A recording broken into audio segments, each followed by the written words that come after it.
Welcome to the Great Girlfriends podcast, where we discuss life, love, laughter, and everything in between.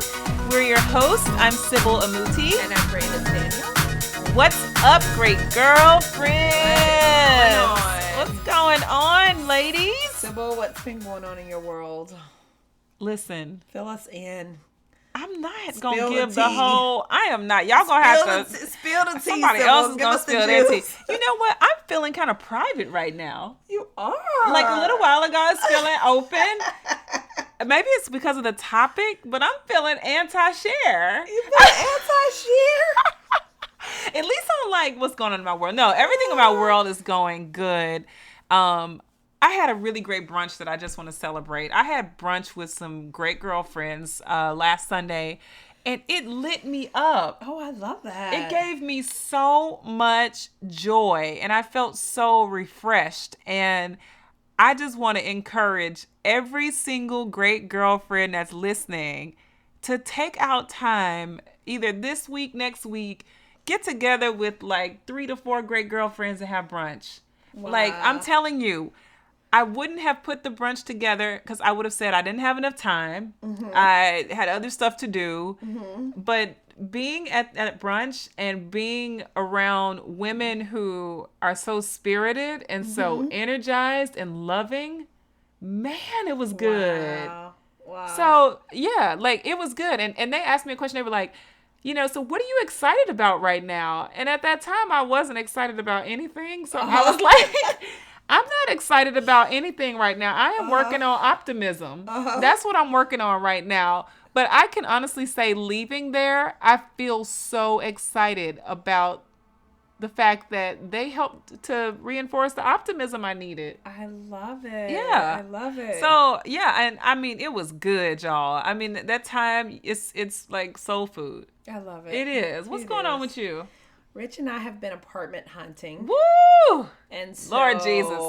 That's easy if you're in Texas. Okay, so let me tell you guys, like, looking for an apartment in New York City is like trying to find a house. Oh my gosh. It is so insane. So every single night, and we're trying to make sure that we don't have to pay broker's fees because broker's fees in New York. Oh my gosh, are crazy. They are 10 to 15% of your annual rent. That's bananas.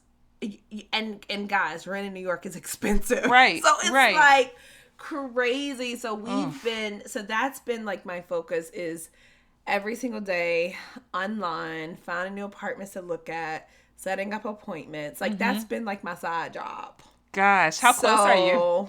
I think we found a place. Hey! Which I'm really excited about. So we're going back to look at it tomorrow. Nice. And can I come over? Yeah, of course. I'm going to have to come over. In a little while, she's not leaving the house, and I'm going to have to, like... I'm telling you, all in November, I plan on being... I hope I don't end up on my 600-pound life. Oh, my gosh! I do. I do. Stop it. Because in November, I don't plan on leaving the house. Like, I know. I plan on being holed up in my house with food and water. Oh my gosh. Oh, and that's my it. gosh. And shopping online for baby. Let me tell you guys something. This baby is so blessed. Like, the boxes in their house. You know how, like, I mean, baby shower, some baby showers you go to and you're like, dang, that couple, they ain't got no good friends. And the other showers you go to, you like, okay, this baby, what, is a Bentley rolling up next? And I'm starting to wonder if baby Daniel... is going to have a driver, because when I say the amount of like love that's coming into Brandis' house and her family knocked and said, you got a new delivery, like the love is there. Yeah. You guys will want for nothing. It's so incredible. I believe it. It's like already, like this baby has been getting gifts now for over a month. We've had things coming in. That's like... so amazing. And I was like, what are all those boxes for? She was like, for the baby. I'm like, really? Like, because I just couldn't believe, like, I mean, serious. Like, people are flooding in there. Like, they want to be. That's just a blessing. It's such a blessing. What a really gift, is. and you deserve that. It's such a blessing. This Oh my child gosh. is definitely already so loved, Yes. which makes me feel wonderful. I can't wait to see that little face. I Oh can't my either. gosh. So, I don't know how many of our great girlfriends have had children, but the one thing that I'm going to tell you that if you have not had a kid and you think you're going to get pregnant eventually, the one thing no one tells you is that it never hits you that you're having a baby. Like, no. I'm yeah, 7 months pregnant and in theory, I know that there's a baby in there and I can feel it kicking and moving, but I cannot wrap my head around the fact that a real baby is coming. Sam came out of the womb and I was still like, okay, wait, but he's mine though? Like, I tell people this, I still feel like a babysitter at times. I'm God's babysitter. I really don't feel like, because I feel like mamas have a certain amount of like tenacity around motherhood. And I feel like I'm like just an enlarged babysitter. When I saw Sybil, I was at Sybil's house last weekend? Last weekend. And so her kids were like, Sam and Dylan were like around her. And I just heard them being like, mommy. And I was like, Sybil's a mom. They're talking to her. I was like, and I like out the window, I'm like, Sybil, you're a mom. Those are your children. They came out of you. They came out of my body. It's a surreal experience. It is like so crazy because I just know you as my great girlfriend. Right. But these humans know you as their mother. Right. It never gets old. And I don't care how many people give birth. Every single mom experience like that is special and amazing. Because it's just so different every time. It's so crazy. Like, you're birthing the next generation of leaders out of your body. It's so crazy. Wild. I was watching you. It was like the crazy. Like, I guess because I'm pregnant and watching you with them, it was like my aha moment. I was like, this how real it gets. Sybil is their mother. Like, when did that happen? And sometimes I draw blanks. They call him mama and I'm looking like, oh, they're talking to me.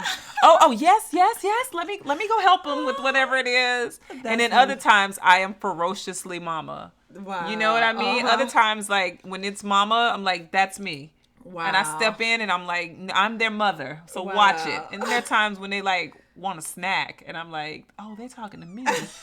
Like, oh, but like, it's really weird. It is. That's so crazy. All right. So that is actually not our topic today, ladies. No, it's not. Though we could go into it over and over again. Today we're going to talk about social envy, y'all. We need to deal with it. We gonna deal with it today. We're gonna talk about the cure to social envy, like social media medicine. OMG.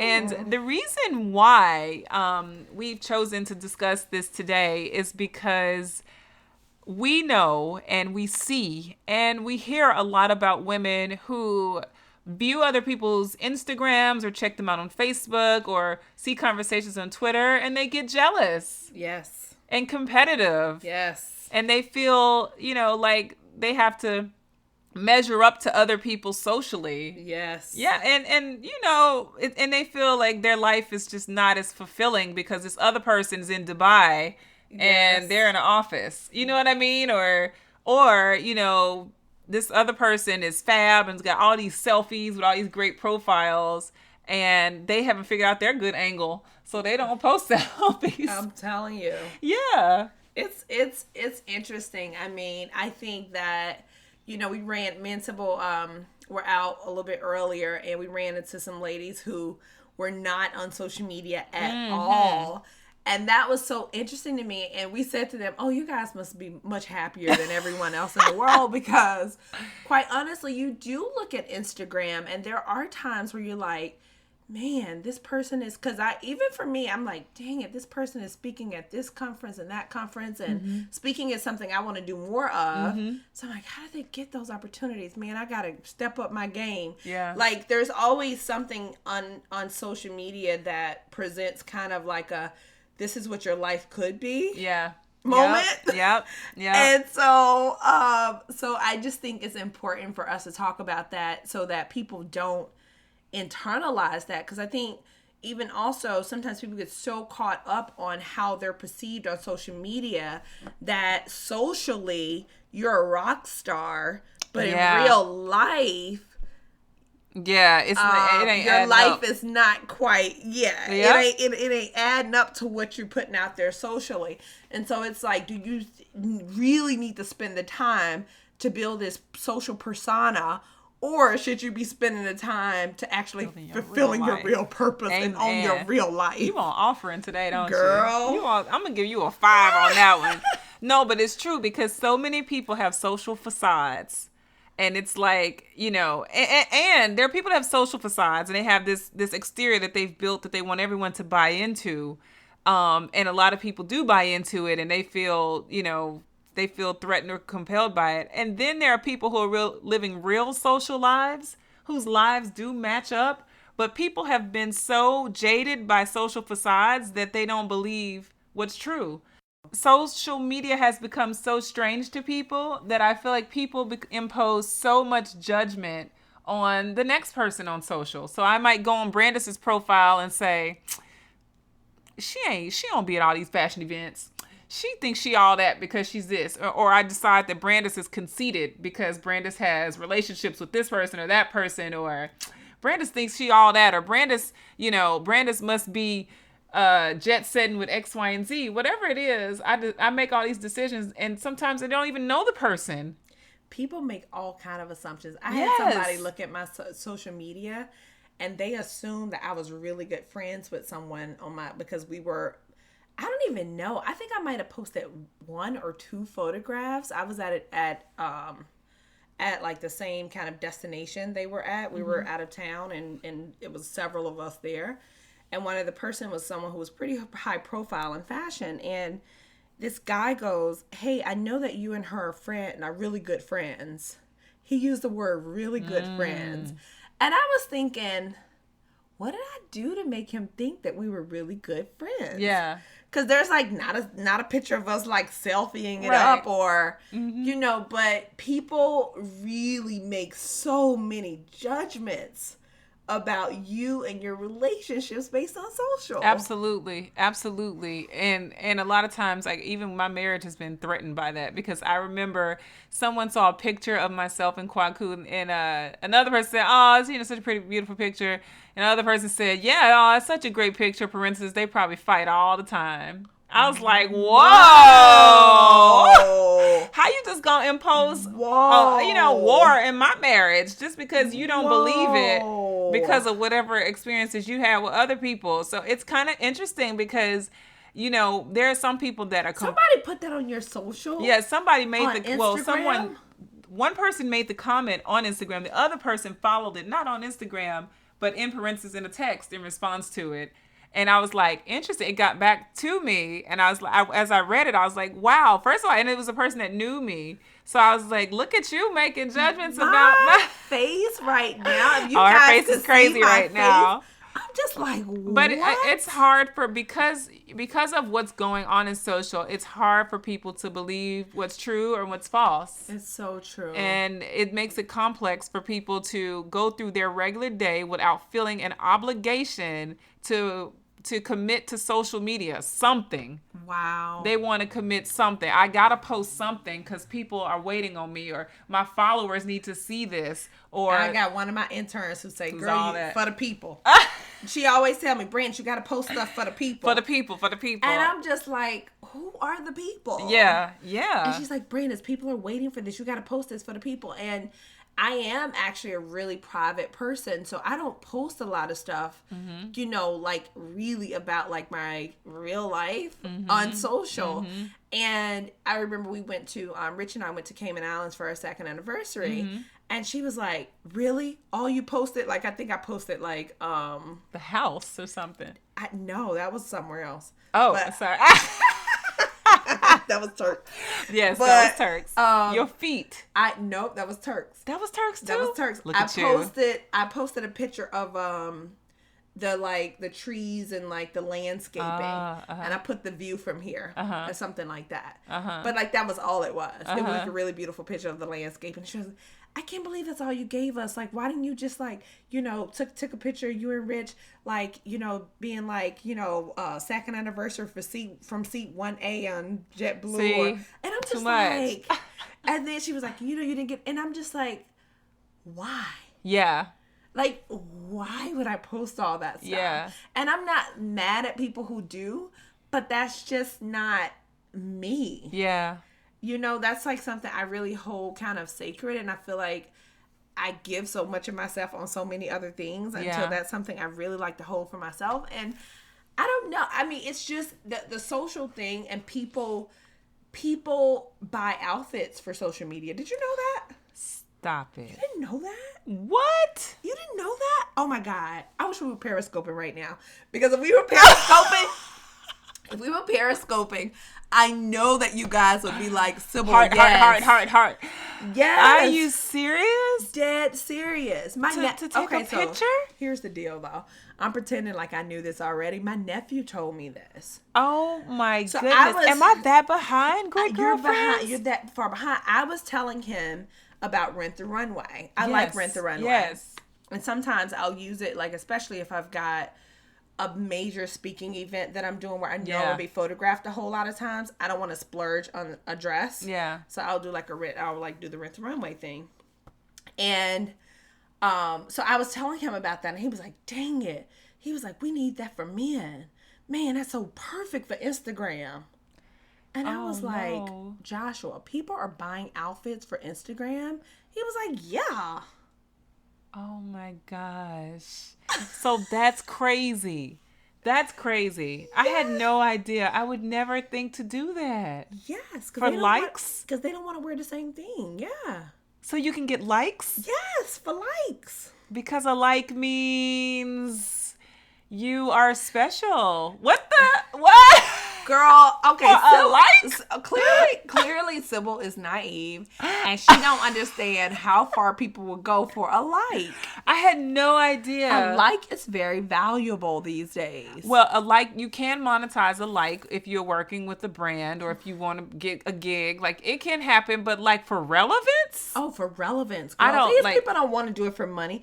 They just want to do it for relevance. Okay, so that's wild to me. I'm so sorry. Great girlfriend, y'all are educating me. And if that's one of you guys, I'm stunned right now. I come from a different day where you just built your relevance and built your reputation off of being you. So we need to be out buying outfits when we post. This. Even with there's a and have we even like dug deep? No, I don't know. We gotta get into it soon. We ain't even dug deep, but you stung me with that. But there's a stylist, really, really well-known stylist in New York. I don't want to say his name. But he's styled for, like, I'm talking about top celebrities. Okay. Like top, not like, A-listers. A-listers. He's styled for. And he was telling me, he was like, Brandis, it's so crazy right now in our business because there are so many Instagram stylists. And so he was just like, it is really making like real stylists like me suffer. So when you look at his Instagram, I don't know, he might have like 1,500 followers or something, but he's a real stylist. Yeah. Like, has an agent, like is working, like traveling the world, has worked with some of the biggest names, but there are Instagram stylists. Yeah. Who are killing it on social. And it's like creating this very odd dynamic. But tell me this, because now I'm kind of curious.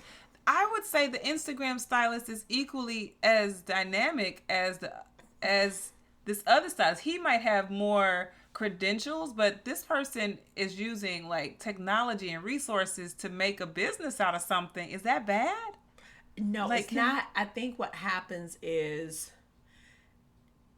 they present themselves as something that they're not. There you go. Okay, I get it. I get it. And that's wrong. Yeah. Yeah. So, but anyway, wow, that complicates the industry. That's just a little feedback on social, but it's true. Anyhow, we're gonna talk about the cure to social envy. Yeah. So, first of all, if you are, symptomatically speaking, if you find yourself Insta stalking versus Insta studying. Ooh. You know what I mean? Which is... Okay, tweetable moment. Let me stop. Tweetable moment. Insta stalking versus Insta studying. That's right. And so Insta studying is where you are, learning about a person, if you listen to Secrets to Networking the Right Way, and we talk about Insta studying, which is like trying to get insights around a person that you would like to assume contact with. And so you're learning like maybe what they like, what they don't like, so you can network with the person the right way. Insta stalking is, being obsessive around a person's profile, studying every day so you can see where they are, just so you can know, or maybe you could be in the same place as they are so you can try to build relationships with them that are built off of this facade, but not built off of anything that's real. So Insta stalking, it's very important to know if you're doing that. Like if you spend in your spare time saying, you know what, let me check up on Beyonce. Let me see what island she's at so I know where to plan my vacation so I can be there. Or go ahead. Sometimes too, though, when you're Insta stalking, like you get this feeling like sometimes it's like people get depressed. Exactly. And if it makes you feel low, like you don't see her and Jay-Z on vacation and get excited for them, it makes you feel like your vacation's a whack or your relationship is not as cool as theirs. That means that your motive, like that Insta stalk, is happening, and you got to cease on that. So if you find yourself like obsessing over social media, and not necessarily over like what's happening in the world, but what's happening with certain people. Yes. Like specific people, and how it makes you feel afterwards. Yes. That is symptomatic of the fact that you have envy, social envy going on, and it's got to be addressed. So we say, number one, if you stop competing in your real life, you won't feel competitive in social. That's so true. Right? Isn't that true? So what it means is like, if you are just a person who owns your identity versus competing, what you'll do on social media is you'll own your social identity. You won't create a facade. You will just present your identity, right? That's great. And if you do that on a regular day, if you're a person who in your normal life is not looking to your left, to your right, and trying to see what other women are wearing and what the latest shoes are and where people are hanging out and what the hot spots or what's trending, because you're competitive and you're trying to get ahead of somebody versus you being authentic to your identity, you won't do it in social. That's so true. Right? That's great. And I believe that with my heart. That's a great one. Yeah. Another way to get over social envy is to celebrate all of the things that you envy in someone else's profile. So that means that instead of being a little bit Jay, do people say that still? Memphis people probably do. So instead of being a little jelly, a little jelly, like actually celebrate that person. Yeah. And sometimes, honestly, that means taking a second, taking a step back, and being like, and consciously doing it. Yeah. Because sometimes it is difficult. Yeah. You're like, dang it, that person is doing exactly what I want to do. How do I get those opportunities? How did that kind of stuff come my way? And you have to take a step back and say, wait a minute. If that can happen for them, it can happen for me. Exactly. And actually, instead of me internalizing what I don't have right now, let me celebrate what they do have. Right. And it's really being very thoughtful around that. So it's like, seriously, don't be a hater. Yeah. Basically. Bottom line, don't be a hater. Basically, because even with that guy you were, I'm assuming it's a guy, but a girl, whoever, who said it was a guy. You're right. right. How did I know it was a guy? I don't know how you knew. It was a guy. How did I know it was a guy? It was a man. Yep. I knew that it was a guy. For some reason, I just knew. But instead of that guy saying, oh, I bet they argue all the time, had he just said, that's an incredible marriage. Yeah. Yeah. Tell your friend I said kudos to her on a great marriage. Right. Like when you send that to somebody else, you are basically like, what you put out, what you give is usually what you get. You reap what you sow. Absolutely. Yeah. Right? You reap what you sow. So it's like you want to sow the right types of seeds. Yeah. And the more you can celebrate other people, the more great things can happen to you. And again, the great way to look at it is, wow, if they are capable of doing this and making this happen for them, everything they have, I have it. Yeah. Maya Angelou said that. I remember in one of her master classes. everything. They're human just like I'm human. Yep. They put their pants on just like I put my pants on. Right. There's nothing different in them. Whatever God created them with, he's created me with the same thing. So if this is possible for them, it's possible for me. And they're not better than you. And they're not better better than you. So let me celebrate this for them, because that means, wow, this is possible for me. Absolutely. So like when you see a picture, and like me, I might see some like killer shoes, like somebody's just rocking, and I will say on their picture, like, those are amazing. Yeah. Instead of me being like, dang, I can't get that shoe right now. Yeah. I'm going to go ahead and shout this person out and be like, wow. Or if they're on a great vacation, I'd be like, wow, wish I was there. Enjoy. Yeah. You know what I mean? Something that says to my heart, I'm going to rejoice with this person. It's something that says to them, I celebrate the accolades. I celebrate your milestones with you. And even if I'm not a part of it, I still want to honor you. Yeah. And you know what I mean? And that does something. And that, honestly, sometimes, great girlfriends, that takes some practice. Like, that's like something you can actually put into practice in your everyday life. Yeah. And whenever I feel myself getting to a place where I'm like getting to New York, I always try to step back and go back into that mode where I'm like, let me give 5 people a compliment today. Mm-hmm. You know what I mean? Yep. And it's almost a very conscious thing, because sometimes it get to a place where it doesn't come from me naturally. Yeah. So then I have to put that into practice. So it's like, you know, hey, passing by somebody, your dress is beautiful. Mm-hmm. Your hair is gorgeous. Yeah. You know, just getting into the practice of celebrating someone else. Yeah. Because then you open yourself up for all these great things to happen to you. Yep. That's so true. And you know what?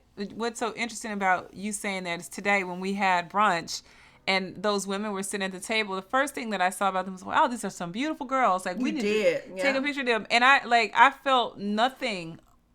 You know, I felt no, I didn't feel threatened by them being beautiful. Right. Or by them having like a really cool looking friendship. And like me saying, dog, I'm going to sit at that table. Right. I'm already sitting with a great girlfriend, so I'm chilling. Right. So I don't need to try to switch tables and things like that. And it's the same thing in social. When you put your life in perspective and start realizing like, okay, honestly, my life is my life. Their life is theirs. Yes. It's completely different, which brings us into number 3 is about being realistic, right? So if I'm looking at Kim Kardashian's profile and I'm just, jealous. She got Kanye as a husband. She got money. She got this. She keeps getting. All she does is get. Even if she had a scandal, she still gets. Like her whole, she's so beautiful. Whatever it is people say about her at this point, I don't even know. And she's got a perfect baby. Now she's having another baby. Her life is perfect. However it's perceived. And follow her just to study her without putting in perspective that your life has a different path. Right. So your life has its own beauty. Right. Like my life has its own beauty. There are so many facets of my life that are beautiful that Kim can never have. Absolutely. And of yours that, Beyonce can never have. Or, somebody else in fashion would admire your humbleness and they see that through your social profile. That's something that they might not have or don't even know how to get to. Right. So it's like that third tip, guys, is being realistic and knowing that every person's perspective and every person's world or their part of the world is different. So you don't have to feel inferior because you're different. Like we are all created in the same vein. Exactly. And we have the same possibilities, but we have to understand that our worlds are framed differently, and that's okay. And that is fine. It's okay. And don't try to create a world for social. Oh my God. I know people who become friends with other cool looking people, not because they love that person, but because that person is a cool person that it looks like that person is a cool person to hang out with. Wow. And that's a cool person to be on my social. And so I then attract all these kind of cool looking people. Yeah. So that we can all look cool together and build together or whatever. Like it happens. Oh my gosh. You think that's not real? I believe it. I'm saddened by it. It's so real. What happened to just being dope? Instead of just building authentic relationships with whoever you build those authentic relationships with, and then people try to social climb off your social too. So it's like, oh man, it's like all these. even the guy who said to me, "You and that girl are good friends," we did actually take some dope looking selfies. I never posted them. Wow. I never posted them. Wow. We took so many cool like photographs. I never posted them, and the reason that I didn't want to post them was for that reason. Yeah. And I was kind of like, I don't want. First of all, like, I'm not like social climbing off of you. Yeah. Because I got my own social climbing. Because I got my own social clout personally. And then the second thing is, like, I knew that picture would mean too much to too many people. Yeah. And maybe that's the wrong way of thinking about it, but I was just like, I don't even want to put this out there. Well, you didn't want to mislead. And it mean too much of the wrong thing to people. I was like, let me just not even put this out there. And then questions like that come. You and her are good friends and things like that. What about these people? We forgot about this. We need to just address it. That get disheartened off of likes. I mean, a follower. You know, this person has more followers than me. Girl, no. What about my niece, who's 16 years old, said to me, I used to follow you, but I unfollowed you because I realized you weren't following me back. Wow. I was like, what? She was like, Harlem's Fashion Row is following me, but Brandis Daniel is not following me. Oh my gosh. And I was like, first of all, how do you even know? Like, she went through her followers to know that you are. I think there's an app or something out there. And guys, really? I hope. Great girlfriends, y'all could tell me and Sybil that we're old and like so out of touch. She's old. I'm not old. Well, because I just haven't Googled it yet. That's all. But I think there's an app for it or something because I'm like, Tasia, how do you know that I'm not following you? I don't even know who's following me. No. Like I do not know who's following me, honestly. Wow. I surely don't know if, I'm following this person and they're not following me back. I have no idea. That's something else. But there are people that are so obsessed with that follow situation that, you know, they check to see if you're following me, are you following my other friend, and who's following? They look and they create a web around it. Like, who else are you following? Should I follow that person? And you said they do a like climb. And then you like this picture and... Who else liked it? And are you and this person affiliated? There's a lot of research. And I would say there's a lot of strong researchers out there that need to turn that energy into something positive. Something else. But not spend so much time researching people's social relationships and getting envious of it. Yeah. Yeah. It's crazy. And the last thing... Spend less time on social. Just spend less time on social, people. Yes. If you want to cure that social envy and you want to have medicine for that envy in your life and that social envy that you carry, you have to spend less time on social. You have to like really take an assessment and say, why is it that I'm on social media? What is it that I seek to accomplish? What am I spending my time doing when I'm on there? Emotionally, what am I tying to this experience? Am I on here to build people up or to build myself up? If you're on there to build yourself up, it's the wrong place to do that. It's not going to happen. But if you're on there to build authentic relationships with other people who are like-minded, then you can make something really good come out of it and walk away without jealousy. If you're on there because social media is building your self-esteem, I have news for you. It is self-esteem. It is not social esteem. It's not social. It's not going to do it. Social esteem is not real. It's not going to do it. And it won't last. No. And, heaven forbid, like Instagram, Facebook, and Twitter die. Yeah. What happens? Yeah. Where will all these people go? And sometimes you just have to take, like, I have, like, social-free Sundays. So sometimes you just have to do, like, things that will take you off of social for a little bit. Like we said, just spend less time there. So spend less time. Like, dedicate certain times. Like, because, quite frankly, honestly, I've seen some people, like, you know, have their jobs compromised because they can't focus on work because they're so busy on social stalking and not focused. So hopefully, girlfriends, you've gotten something valuable out of it that will help you make the right assessments and will create a cure for any social envy that you might be facing. Or if you know someone else that might be facing social envy, tell them to listen, right? Absolutely. Tell them to listen in. All right. Thank you guys so much. We so appreciate you guys tuning in to this podcast. We want to thank our incredible husbands, Rich Daniel, Kwaku Amuti, and all of our family, our mom and dad and sisters and brothers and cousins and the great girlfriends who hold us up and rally around us. Yes, thank you so much. We appreciate you. So be sure to visit our website, The Great Girlfriends, our Facebook page, The Great Girlfriends, our Twitter, _Great GFS, and our Instagram page, The Great Girlfriends. Make sure you post your questions, share with friends, keep listening, And keep being a great girlfriend. We are signing off. Holla. Holla.